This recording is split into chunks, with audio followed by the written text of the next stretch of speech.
नमस्कार बंधुगण आम Odia TEDx talks YouTube channel को आपण मानक स्वागत। आज आम निकोलस बेरुबेंक द्वारा लिखित फ्रॉम जीरो टू मिलेनियर पुस्तकर सारांश विषय कथा हेबा। एही पुस्तकर सारांश रे आपण एहा जानिबा को पाइबे जे सफलता भाग्य किंबा समय विषय नुहे, एहा समन्वय श्रृंखला एवं मौलिक आत्मविश्वास विषय रे। एहा शून्यरू कोटिपति पर्यंत केवल टंका रोजगार करने शिखाए नहीं। एही पुस्तक आपनकू एहा मध्य शिक्षा दिए जे समस्त शिक्षा को ग्रहण करी आपण जने किपरि सफल व्यक्ति बनी पारिबे। आवश्यकता ठारू अधिक काम करिबा परे मध्य मो पॉकेट खाली काहेकि रहे। आपण केबे भाबिछंती कि किछि लोक चाकरी न करी मध्य कोटी कोटी टंका रोजगार करंती एवं किछि लोक सारा जीवन कठिन परिश्रम करी मध्य केवल बंची रही पारंती। एही प्रश्नटी लक्ष लक्ष लोकक चिंताधारा को दहलाई देइछि। आउ हुए तो एबे आपणकर चिंताधारा एवं भाग्य बदलाइबार पाଳି आसीछि। कल्पना करंतु जड़े व्यक्ति जी बिना टंका स्वीकृति समर्थन रे शून्यरू आरंभ करे किंतु किछि वर्ष मध्यरे कोटिपति होई जाए। यह केवल से विशेष लोकंक पई जो माने शॉर्टकट जानती। यह सही मानसिकतार कहानी जहा कहूछि जे मु यह करि पारिबी। एही यात्रा सही लोक मानकर जो माने परिस्थिति सामना रे हार मानि नाहंती, जो माने कष्ट सही जानती, से माने पड़ी जाती किंतु पुणी उठी जाती। से माने जे पर्यंत चाली चाली जाती से पर्यंत से मानकर पॉकेट पूर्ण न हुए एवं से मानक जीवन मध्य पूर्ण न हुए। अनेक लोक भावती जे टंका रोजगार करिबा केवल भाग्यर खेल, किंतु सत्य हेउछि जे संपत्ति गोटे व्यवस्था, गोटे पद्धति अच्छी एवं सर्वोपरि गोटे चिंताधारा मध्य अच्छी। शून्यरू कोटी पर्यंत कौनसी जादुकारी पुस्तक नहीं, किंतु एथिरे समस्त उत्तर अच्छी जहाँ आपणक मन को बारंबार आसे। मु किपरि आरंभ करिबी, जदि मो पाखरे संबल नाही तेबे मु किछि करि पारिबी नाही कि? आजिर दुनिया रे मध्य केही शून्यरू कोटिपति होई पारिबे कि? एही पुस्तकटी आपणकू कहि थाए जे आपण किपरि आपणक जीवन को पर्यायक्रमे परिवर्तन करि पारिबे, किपरि गोटे छोट मानसिकता गोटे बड़ साम्राज्य गठनर पथ को बाधा दिए, किपरि छोट छोट पार्थक्य अभ्यास आपण को धीरे धीरे धन आड़ को नहीं जाए। आपण मध्य किपरि आपणकर आग्रह श्रृंखला एवं धैर्य सहित सही स्थिति रे पहुंची पारिबे जेउठारे टंका आपणक हाथ रे अछि। एहाकू आपणक चिंताधारा उपरे नियंत्रण करने को दियंतु नाही। एही पुस्तक गोटे वास्तवता जांच, गोटे दर्पण जहाँ दर्शाए जे जदि आपण एबे भी बंचिबा मोड रे बंचुछंती तेबे आपण आपणकर प्रकृत संभावना हराउछंती। कारण कोटिपति हेबा केवल बैंक बैलेंस रो विषय नुहे, एहा चिंताधारार विषय जहाँ एहा कुहे मु निज ठारू अधिक नेबी, मु एहाकू मो शर्त रे बंचिबी। तेणु जदि आपण मध्य आपणक जीवन रे किछि बड़ करिबाकू चाहुछंती, जदि आपण मध्य चाहुछंती जे लोक माने आपणकू गभीरतार सह नियंतु, जदि आपण मध्य चाहुछंती जे गोटे दिन आपण आपणकर परिवार आपणकर बंधु एवं निजकू गर्वर सहित कहि परिबे जे हाँ मु एहा करिथिली, तेणु एही यात्रा एबे आरंभ हेउछि। आपण सीमा भांगिबाकू प्रस्तुत कि? आपण कोन शून्यरू आरंभ करी कोटिपति हेबाकू प्रस्तुत? एबे लक्ष लक्ष लोकंकू नहीं जाउथिबा मानसिकता को आपणेबार समय आसीछि। कारण आपण शून्यरू आसीछंती किंतु आपण सेठारे अटकिबार कथा नथिला। मु कोन एहा उपरे आधार करी वीडियो थंबनेल एवं शीर्षक मध्य तैयारी करिबा उचित। प्रथम अध्याय जागृत हेबार डाक। आज ही आरंभ करिबा काहींकि गुरुत्वपूर्ण? जेतेबेले जणे व्यक्ति निज परिस्थिति रे विरक्त होई जाए सेतेबेले प्रकृत परिवर्तन आरंभ हुए। जेतेबेले से निजकू एही प्रश्न पचारंती एहा कोन मो जीवन? केतेबेले गोटे छोट घटना, गोटे आघात, गोटे जंत्रणादायक मुहूर्त आम चिंताधारा को मूल पर्यंत दहलाई दिए एवं सेठारू गोटे नूतन मनीष जन्म निए। जड़े व्यक्ति जी आउ केबे पूर्व भली रहिबो नाही, जड़े साधारण लोक थिले, गोटे गरीब पड़ोसी रे बढ़ी थिले। मु प्रतिदिन काम को जाए एवं कठिन परिश्रम करे किंतु मास शेष रे मध्य पॉकेट खाली रहे। गोटे दिन तांको पो तांको पचारिला, बापा आमे केबे धनी होई पारिबा? सही प्रश्नटी सीधा मोर हृदय को लागिला। से सही दिन निष्पत्ति नेले आउ नुहे। एबे समय परिवर्तन करने को पड़िबो। परिवर्तन केबे बाहरु आसे नाही, एहा भितरु आसी थाए। जदि जणे व्यक्ति व्यक्ति निज परिस्थिति को घृणा करे तेबे से किछि परिवर्तन करिवो नाही। जो माने आज कोटिपति से माने मध्य आपणक परि समान स्थान आरंभ करिथिले। सुन केवल एतिके पार्थक्य जे से तांको परिस्थिति को बाहाना भाबरे व्यवहार करि नथिले, से माने एहाकू इंधन रे परिणत कले। जे पर्यंत आपण शांति रे सहिबे आपणकर जीवन परिवर्तन हेबो नाही। किंतु जेउ दिन आपणकर दारिद्र्य जोगु आपणकर निद भांगी जीवो, बुझंतु जे प्रकृत सचेतनता सेही दिन ठारू आरंभ हैला। जदि केबे आपणकू कोनोसी समय रे निजको भेटिबाकू पड़े तेबे निजको पचारु, मु प्रकृत रे जीवित कि ना मु केवल जीवित थिबार अभिनय करूछि। सफल लोक माने प्रथमे सोचटतार सहित निजको सामना करंती, से निजर दुर्बलता को चिन्हट करंती एवं तापरे से गुड़िक उपरे काम करंती। बाहानार कौनसी मूल्य नाही। विश्व केवल फलाफल देखे। जे कौनसी बड़ स्वप्न केवल सेतेबेले वास्तवतार परिणत हुए जेतेबेले आपणकर भोक अन्य मानक ठारू भिन्न होई थाए। जेतेबेले आपण निजको देखंती एवं कहंती जे मु एहा ठारू अधिक पाइबा योग्य, एही जागरण एही अनुभव एपरि गोटे बिंदु जेउठारू जीवनर गोटे नूतन कहानी आरंभ हुए। प्रत्येक मनुष भितरे सेही स्फुलिंग थाए जहा ताकू लक्ष लक्ष रे जणे करि पारे, कोटि कोटि रे जणे करि पारे। किंतु अधिकांश लोक जीवनर समस्या एही चिंगारी को लिभाई दियंती एवं किछि लोक एहाकू नियारे परिणत करि दियंती। निज भितरे थिबा सीमा को जाली देबा पई सेमानकू मध्यम अवस्था रे रखिथिबा आरामदायक क्षेत्र को भांगिबा पई निया आवश्यक। शून्यरू आरंभ करिबारे कोनोसी लज्जा नाही। सेठारे अटकी रहिबा लज्जाजनक हेबो। आपणकर कहानी ए पर्यंत प्रकाशित होई नाही एवं एहा सेतेबेले आरंभ हुए जेतेबेले आपण निजको सत्य कहिबे, मो जीवनरू आउ किछि चाहे नाही। आपण कोन सही प्रथम पदक्षेप नेबाकू प्रस्तुत।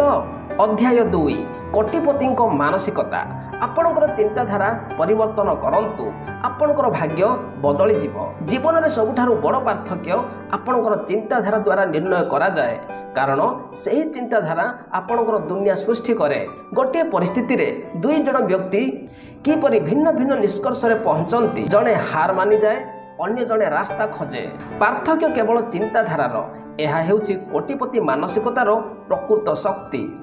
जेतेबेले जणे व्यक्ति दारिद्र्य रे बढ़ी थाए तार मन को यह बारंबार शिखा जाए टंका हेउछि मंदर मूल। धनी लोक माने अहंकारी होई थांती। यह आम नियंत्रण बाहर। धीरे धीरे एही विश्वास गुड़िक आम अवचेतन मनरे स्थान पाए एवं अजाणतरे आमे निजको छोट छोट स्वप्न रे बंदी करी रखू। किंतु सत्य हेउछि जे टंका भल नुहे कि खराब नुहे, से केवल जने शक्ति आपणक हाथ में एवं एही शक्ति को नियंत्रण करिबा पई आपणको कोटिपतिंक परि चिंता करिबा शिखिबा को पड़िबो। एहा जने साधारण लोकंक चिंताधारा। जदि मु कोनसी स्थान रे चाकरी पाई पारंती तेबे जीवन चली जीवो। तांकर चिंताधारा जने कोटिपतिर। मु किपरि मूल्य सृष्टि करिबी जहा द्वारा मु आय करि पारिबी। साधारण चिंताधारा आरामदायक क्षेत्र में बास करे, जेतेबेले कोटिपति मानसिकता अस्वस्ति को ग्रहण करे, कारण से जानती जे अभिवृद्धि सर्वदा कलम बाहर घटे। जेतेबेले आपण बड़ स्वप्न देखंती लोक माने आपण को पागल बोली डाकिबे, किंतु जेतेबेले से स्वप्न गुड़िक सत हुए सही लोक माने प्रेरणा नेबाकू आसंती। तेणु प्रश्न यह नुहे जे विश्व कौन भावुची, प्रश्न हेउछि आपण निज विषय कौन भावंती। जदि आपण निजको साधारण भावुछंती तेबे आपणक जीवन मध्य साधारण हेबो। किंतु जदि आपण विश्वास करंती जे आपण किछि असाधारण काम करि पारिबे तेबे सेही चिंताधारा आपणकू गोटे नूतन वास्तवता को नेई जीवो। कोटिपति मानसिकता केवल टंका रोजगार करिबा विषय चिंता करिबा नुहे। यह सही व्यक्ति चिंताधारा जी समस्या मध्य सुजोग खोजे, जी विपद नेबाकू भय करे नाही, जी दीर्घकालीन चिंता करे एवं निज उपरे सर्वाधिक निवेश करे कारण प्रकृत संपत्ति केवल गोटे बैंक बैलेंस नुहे। प्रकृत संपत्ति हेउछि ज्ञान, श्रृंखला एवं आत्मविश्वास, जहा कही थाए जे मु किछि करि पारिबी। आपणकर मन गोटे बगीचा परी। आपण एथिरे जहा बिहन बुणंती सेही गुड़िक ही बढ़े। जदि आपण भय, संदेह एवं बाहानार बीज बुणिबे तेबे आपण दारिद्र्य एवं अनुताप अमल करिवे। किंतु जदि आपण विश्वास, कार्य एवं सकारात्मकतार बीज बुणंती तेबे आपणक जीवन में निश्चित भाव में सफलतार वर्षा हेबो। तेणु एबे निष्पत्ति हेउछि आपणकर। आपण कौन एबे भी से पुराना चिंताधारा सहित बंचिबा चाहूँगी ना आपण जीवन दिग बदलाई पारिबे बोली आपण भाबुछंती। कोटिपति मानसिकता ग्रहण करिवार समय आसीछि। मने रखंतु सफलता बाहरु आसे नाही, यह भितरु आरंभ हुए एवं जो दिन आपणकर चिंताधारा परिवर्तन करिवे आपणकर भाग्य मध्य बदली जीव। तृतीय अध्याय स्पष्ट आर्थिक लक्ष्य स्थिर करंतु। आपणकर स्वप्न को बाट दियंतु, ताहा वास्तवतारे परिणत हेब। कल्पना करंतु आपण गोटे ट्रेन रे बसिछंती किंतु आपण स्टेशन रो नाम किबा गंतव्य स्थल रो दिग जानि नाहंती। आपण कौन स्थान को जाई परिबे केबे नुहे।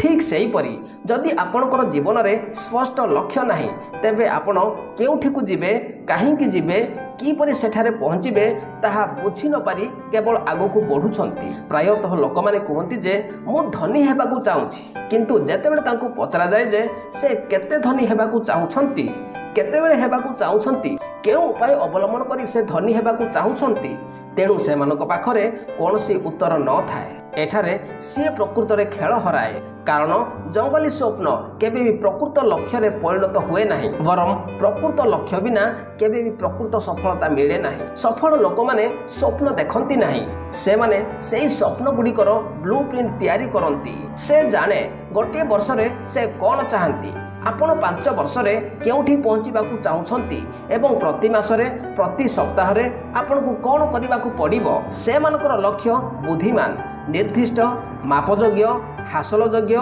प्रासंगिक, समय सीमाबद्ध। कारण स्पष्टता आत्मविश्वास दिए एवं आत्मविश्वास कार्य आड़ को नहीं जाए। जेतेबेले आपण स्पष्ट लक्ष्य स्थिर करती आपणक मन गोटे जीपीएस परि काम करिबा आरंभ करे। प्रत्येक विभ्राट को काटी यह सही दिगरे काम करे जेउठारे आपण एहाकू संकेत पठाउछंती। एही कारणरू कोटिपति मानसिकता थिबा लोक माने लक्ष्य स्थिरता को गोटे पवित्र रीति भावरे ग्रहण करंती। एबे प्रश्न उठे जे एपरि गोटे लक्ष्य किपरि सृष्टि करिवे जहा आपणकू धनी हेबा आड़ को नहीं जीव। प्रथमे आपणकर हुआई को बुझंतु। आपण काहींकी धनी हेबाकू चाहूँछंती, यह केवल टंका पाई ना आपणक परिवार को गोटे भल जीवन देबा पाई। जेतेबेले आपणकर लक्ष्य गोटे गभीर भावना सहित जड़ित हुए यह आउ केवल गोटे इच्छा होई रहे नहीं, से आपणक भितरे निया जाली दियंती। तापरे सेही स्वप्न को छोट छोट कार्यक्षम पदक्षेप विभक्त करंतु। धरंतु आपणकर स्वप्न 1 कोटी रोजगार करिबा। एबे चिंता करंतु जे आपणकू प्रति वर्ष, प्रति मासरे, प्रति सप्ताह रे केते रोजगार करिबाकू पड़िबो एवं तापरे सेही आय पाइबा पई आपणकू केउ कौशल शिखिबाकू पड़िबो, केउ अभ्यास विकसित करिबाकू पड़िबो एवं आपणकू की प्रकार त्याग करिबाकू पड़िबो, कोन त्याग करिबाकू पड़िबो। अधिकांश लोक पछरे पड़ी जांती कारण से मानकर कौनसी रोड मैप किंबा समय सीमा न थाए। से माने केवल देखिबे कौन घटुछि। मानसिकतारे बंचंतु, किंतु कोटिपति मानसिकता कहूछि जे मु कौन करुछि ताहा मु निष्पत्ति नेबी एवं एहा प्रति पदक्षेप नेबी। लक्ष्य स्थिर करिबा केवल लेखिबार विषय नुहे, एहा प्रतिदिन देखिबा, अनुभव करिबा एवं बंचिबा पई किछि पदक्षेप। एथिपई गोटे प्रक्रिया अछि। प्रतिदिन सकाळे आपणक लक्ष्य गुडी को पढ़ंतु, से गुडी को कल्पना करंतु एवं निजकू सेही समान प्रश्न पचारंतु। आज मु कोन से गंतव्य स्थल आड़कू आउ गोटे पाद आगू पढ़ी पारुछि। कारण जेतेबेले स्वप्न को नाम, समय एवं दिग मिली थाए सेतेबेले ही से गुडी को आगू को बढ़िबा को लागे। एबे आपण को निष्पत्ति नेबा को पड़िबो जे आपण केवल चिंता करिबा को चाहूछंती ना प्रकृत रे किछि हासिल करिबा को चाहूछंती। कारण जो माने कागज रे लक्ष्य रखिछंती से माने निश्चित भाबरे जीवन रे ताहा हासिल करंती। आपण मध्य एबे आपणकर स्वप्न को दिग्दर्शन देबा को चाहूछंती कि? चतुर्थ अध्याय प्रथमे संचय करंतु, परे खर्च करंतु। धनर प्रथम अभ्यास अधिकांश लोक टंका रोजगार करबा एते व्यस्त थांती जे से माने टंका संचय करबा को भूली जाती एवं तापरे मास शेष रे से माने निजको समान प्रश्न पचारंती, टंका केउठी को गला मु जानी नाही। कृतरे टंका रोजगार करबा अपेक्षा टंका संचय करिवार कला शिखिबा अधिक गुरुत्वपूर्ण। कारण जो टंका संचय हुए नाही ताहा अर्जित हुए नाही। सत्य हेउछि प्रत्येक व्यक्ति टंका रोजगार करिवार सुजोग पांती, किंतु केवल सही लोक धनी हुए जे टंका संचय करबा को जाने नाही। किंतु केवल सही लोक धनी हुए जी टंका संचय करने को जाने किंतु यह सेतेबेले संभव जेतेबेले आपण प्रथमे आपणकर आयर गोटे अंश निज पई संचय करती एवं बाकी अंश सहित आपणकर आवश्यकता पूर्ण करती किंतु दुखर कथा हेउछि आमर परिस्थिति आमको अन्यथा शिखाए प्रथमे खर्च करंतु एवं जदि किछि बाकी अछि तेबे ताकू संचय करंतु एही मानसिकता जोगु लक्ष लक्ष लोक सेमानकर समग्र जीवन बंचिबा मोड रे बिताई थांती एही मानसिकता जोगु लक्ष लक्ष लोक सेमानकर समग्र जीवन बंचिबा मोड रे बिताई थांती कोटिपति मानक मानसिकता एहार विपरीत चिंता करे प्रथम निजकू देव दियंतु तापरे बाकी दुनिया को एहार अर्थ यह नुहे जे आपण स्वार्थपर हो जातु एहार अर्थ हेउछि आपण आपणकर भविष्यत पई दायी हो जातु जेतेबेले आपण प्रति मासरे आपणकर संचय किबा निवेश रे गोटे निर्दिष्ट परिमाण रखंती आपण केवल टंका संचय करंती नाही आपण आत्मशृंखला एवं आत्मसम्मान विकसित करंती कारण टंका केवल संख्या नुहे यह आपणकर प्राथमिकतार प्रतिफलन कल्पना करंतु जदि आपण प्रति मासरे आपणकर आयर केवल 20% संचय करने आरंभ करती तेबे गोटे वर्ष मध्य आपणकर गोटे बैकअप रहिबो जहाँ केवल जरूरीकालीन परिस्थिति रे उपयोगी हेबो नाही बरं भविष्यतर निवेश पाई मध्य गोटे प्रवेश द्वार हेबो संचयर अभ्यास गोटे मांसपेशी परी आरंभ रे यह टिके कष्टकर मने हुए किंतु स्थिरता सहित यह आपणकर सबुठारु बड़ शक्ति होई जाए जेउठारे कोटी कोटी टंका रोजगार करिसंती से माने एहाकु गोटे छोट संचय अभ्यास रु आरंभ करिथिले केही राताराती बहुत संपत्ति गढ़ी पारंती नाही यह प्रतिदिन बुद्धिमान निष्पत्ति नहीं तैयारी हुए तेणु एबे परवर्ती समय जेतेबेले आपण आपणकर दरमा किबा कोनसी आय पाइबे प्रथमे गोटे सरल नियम मने रखंतु खर्च करिबा परे जहाँ बाकी अछि ताहा संचय करंतु नाही संचय करिबा परे जहाँ बाकी बळका रहिला ताहा खर्च करंतु जेतेबेले आपण टंका को सम्मान करिबा शिखिबे सेतेबेले ही आपणक पई काम करिवो एवं सम्मान सेतेबेले आरंभ हुए जेतेबेले आपण विलास को नुहे बरं आपणकर रोजगार को प्राथमिकता देबा आरंभ करंती मने रखंतु संचय केवल गोटे टंका अभ्यास नुहे यह हेउछि मानसिकतार समृद्धि एवं एही अभ्यास आर्थिक आधार गठन करे जहाँ उपरे कोटी कोटी टंकार गोटे कोठा निर्माण करा जाए पंचम अध्याय बहुविध आय उत्स निर्माण करंतु केवल गोटे नुहे अनेक पथ बाछंतु आजिर दुनिया रे केवल गोटे आय उत्स उपरे निर्भरशील यह ठीक गोटे स्तंभ उपरे संपूर्ण घर तैयारी करिबा भली सामान्य आघात हेले मध्य सब किछि तळे पड़ी जिवो लोक माने सारा जीवन गोटे काम करी अवसर पाई अपेक्षा करुथिबा समय चली गला लोक माने सारा जीवन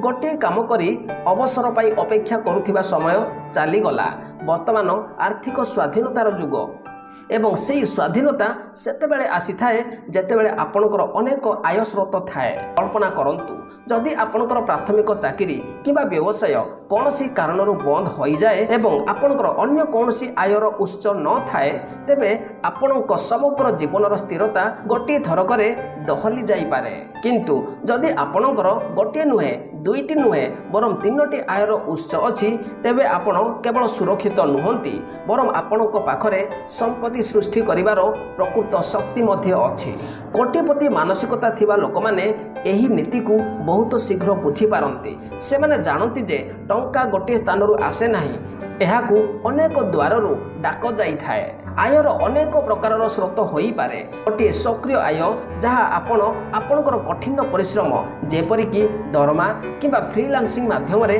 अर्जन करंती द्वितीयटी हेउछि निष्क्रिय आय बा पैसिव इनकम जेपरिकी भड़ा लाभांश आफिलिएट मार्केटिंग किंबा डिजिटल उत्पादन रोजगार होई थाए जहाँ आपण सहीथिबा समय मध्य आपणक पाखकू आसे आरंभरू सबुकिछि बड़ करिवार कोनसी आवश्यकता नाही आपणकर द्वितीय उत्स हुए तो गोटे छोट दक्षता जेपरिकी कंटेंट लेखा स्टॉक ट्रेडिंग वीडियो एडिटिंग किंबा गोटे साइड आप किंबा गोटे साइड व्यवसाय होई पारे किंतु जेतेबेले आपण एहाकू स्थिरता सहित बढ़ंती एहा किछि वर्ष मध्यरे आपणकर प्राथमिक आय को मध्य ଅତିକ୍ରମ କରିପାରିବ। ଯଦି ସଠିକ୍ ସ୍ଥାନରେ ବିନିଯୋଗ କରାଯାଏ ତେବେ ପ୍ରତି ମାସରେ ଟିକିଏ ଅତିରିକ୍ତ ଆୟ ମଧ୍ୟ ଆପଣଙ୍କ ଜୀବନକୁ ଚକ୍ରୀକରଣ ବା କମ୍ପାଉଣ୍ଡ ଇଫେକ୍ଟ ମାଧ୍ୟମରେ ପରିବର୍ତ୍ତନ କରିପାରିବ। ଏହି କାରଣରୁ ଧନୀ ଲୋକମାନେ କେବେ ବି ଗୋଟିଏ ଉତ୍ସ ଉପରେ ନିର୍ଭରଶୀଳ ରୁହନ୍ତି ନାହିଁ। ସେମାନେ ଜାଣନ୍ତି ଯେ ସୁରକ୍ଷା ବିବିଧତାରୁ ଆସିଥାଏ। ଯଦି ଗୋଟିଏ ହାତ ଆୟ ହରାଉଛି ତେବେ ଅନ୍ୟ ହାତକୁ ଏହାକୁ ସମ୍ଭାଳିବା ଉଚିତ। ଯଦି ଗୋଟିଏ ଝରଣା ଶୁଖିଯାଏ ତେବେ ଅନ୍ୟଟି ଆପଣଙ୍କୁ ସେହି ଝରରେ ରଖିବ। ଆଜିର ଡିଜିଟାଲ ଯୁଗରେ ବହୁବିଧ ଆୟର ସ୍ରୋତ ସୃଷ୍ଟି କରିବା ପୂର୍ବ ଅପେକ୍ଷା ଅତି ସହଜ। ଏଥିପାଇଁ କେବଳ ମାନସିକତା ଏବଂ ପଦକ୍ଷେପ ଆବଶ୍ୟକ।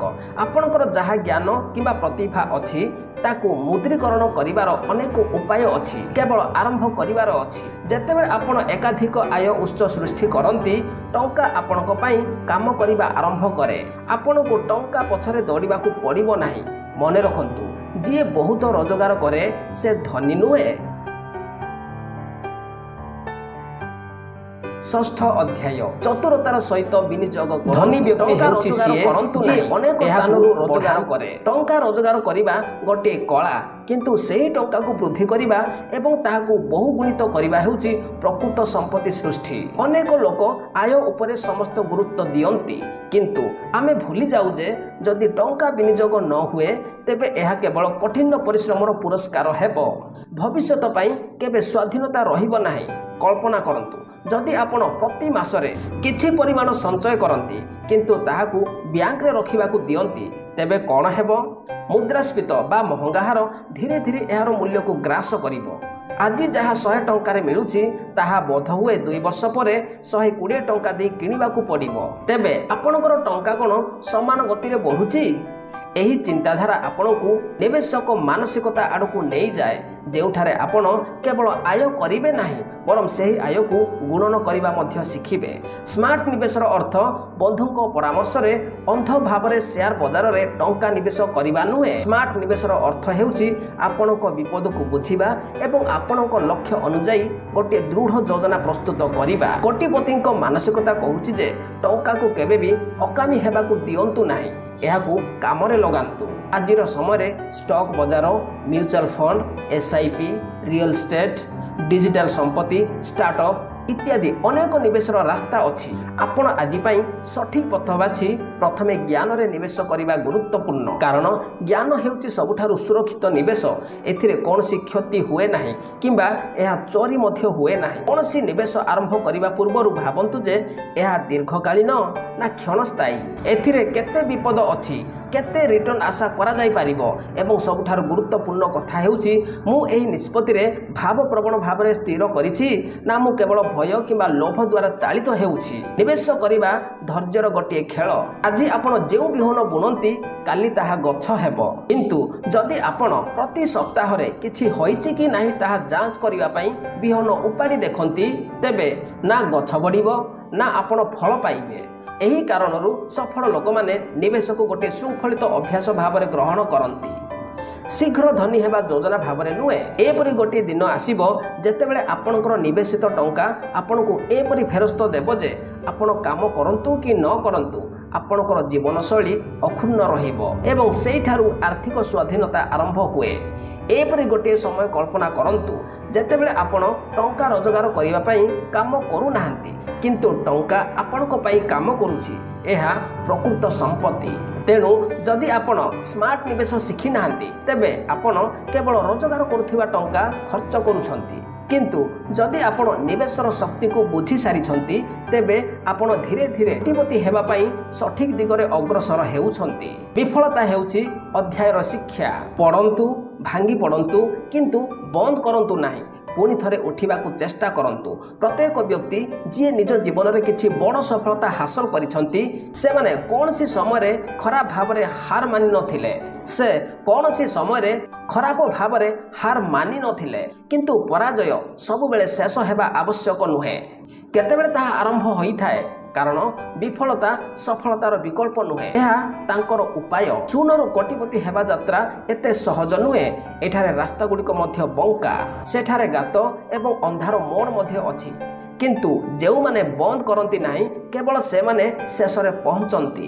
ଅନେକ ଥର ଯେତେବେଳେ ଆପଣ କୌଣସି କାମରେ କଠିନ ପରିଶ୍ରମ କରନ୍ତି ତଥାପି ଫଳାଫଳ ପାଆନ୍ତି ନାହିଁ ସେତେବେଳେ ସବୁକିଛି ଶେଷ ହୋଇଗଲା ପରି ଲାଗେ। କିନ୍ତୁ ସେହିଠାରୁ ପ୍ରକୃତ ଅଭିବୃଦ୍ଧି ଆରମ୍ଭ ହୁଏ।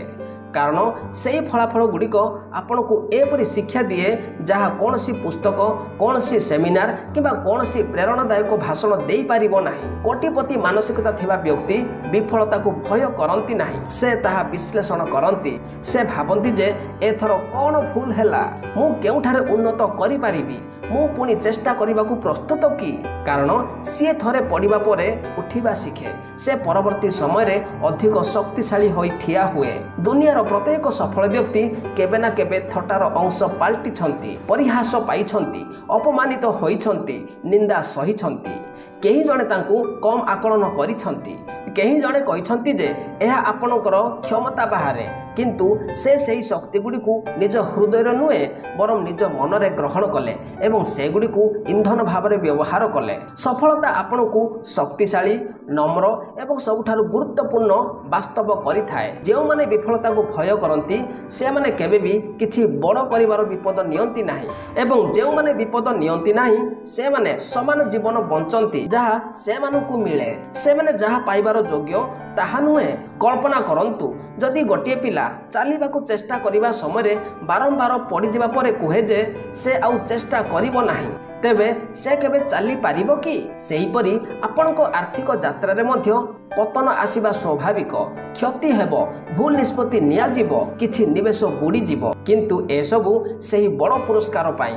ଏହା ହେଉଛି ସେହି ଅଂଶ ଯାହା ଆପଣଙ୍କୁ ଆଗକୁ ଅପେକ୍ଷା କରିଛି। ପ୍ରକୃତ ବିଫଳତା ହେଉଛି ଯେତେବେଳେ ଆପଣ ହାର ମାନିଯାଆନ୍ତି। କିନ୍ତୁ ଯେତେବେଳେ ଆପଣ ହାରିବା ପରେ ମଧ୍ୟ ଲଢ଼ନ୍ତି ସେତେବେଳେ ଆପଣ ବିଜେତା ହୋଇଯାଆନ୍ତି। ପ୍ରତ୍ୟେକ ବିଫଳତା କୋଟିପତି ହେବାର ପଥରେ ଗୋଟିଏ ଶିକ୍ଷା। ଏହା ନିଜକୁ ଆହୁରି ଉନ୍ନତ କରିବାର ଗୋଟିଏ ସୁଯୋଗ।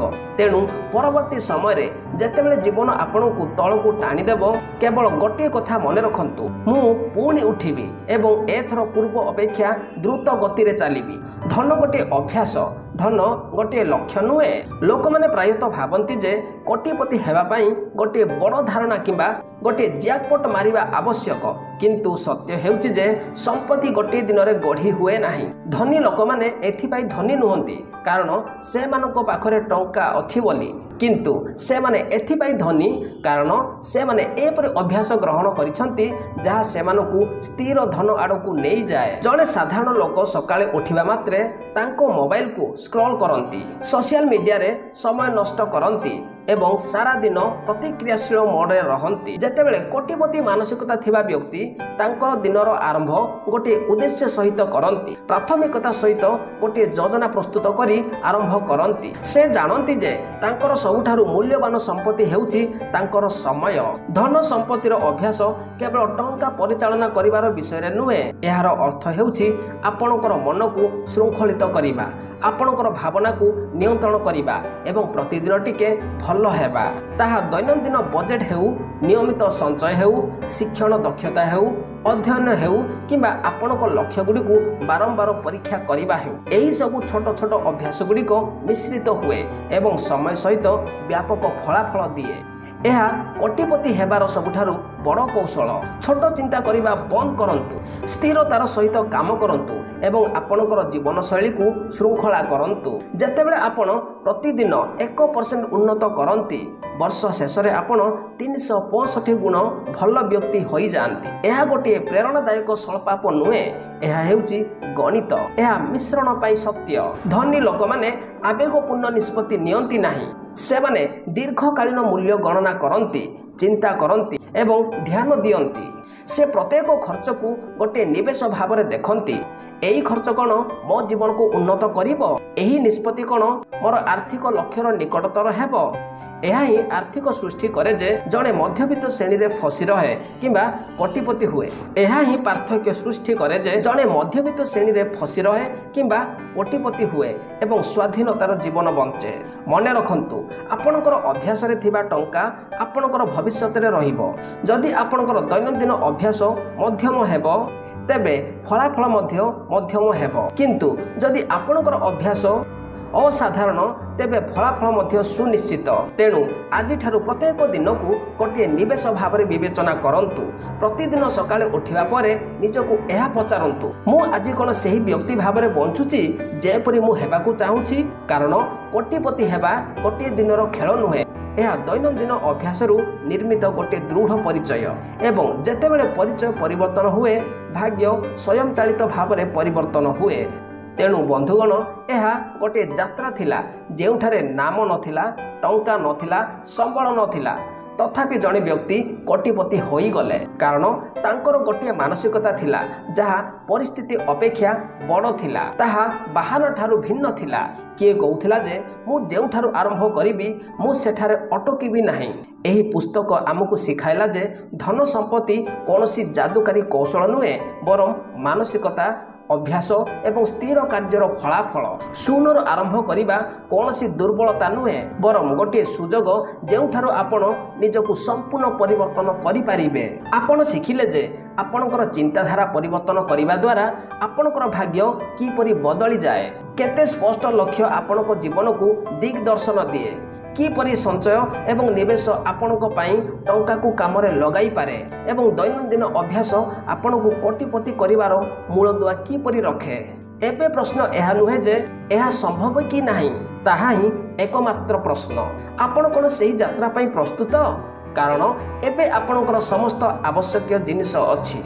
एबे केवल गोटे निष्पत्ति आवश्यक, ताहा कोन? आरंभ करिवार निष्पत्ति। यदि आपण एई भिडियोटी को मूल्यवान मने करंती दयाकरी एहाकू लाइक करंतु। एई भिडियोर केउ अंश आपनकू सबुठारु शक्तिशाली लागिला ताहा कमेंट माध्यम रे आमकू जणांतु। जदि आपण एपरि प्रेरणादायक एवं जीवन परिवर्तनकारी पुस्तक सारांश उड़िया भाषा रे सुनिबाकू एवं देखिबाकू चाहंती तेबे उड़िया टेडेक्स टॉक्स चैनल को सब्सक्राइब करंतु एवं घंटी आइकन को दबाई दियंतु। कारण एठारे थिबा प्रत्येक पुस्तक आपनकू गोटे दृष्टिकोण प्रदान करे जहा आपनकर चिंताधारा परिवर्तन होई पारे। एवं जेतेबेले आपनकर चिंताधारा परिवर्तन हुए सबु किछि परिवर्तन हुए। शून्य को पछरे छाड़ी एबे आपनकर कोटिपति यात्रा आरंभ करंतु। आमे आउ गोटे महान पुस्तक सहित पुणी थरे भेटिबु। से पर्यंत मने रखंतु, आपनकर चिंताधारा परिवर्तन करंतु, जीवन बदली जीव। आपनको बहुमूल्य समय देइथिबारु आपण मानकू अशेष अशेष धन्यवाद।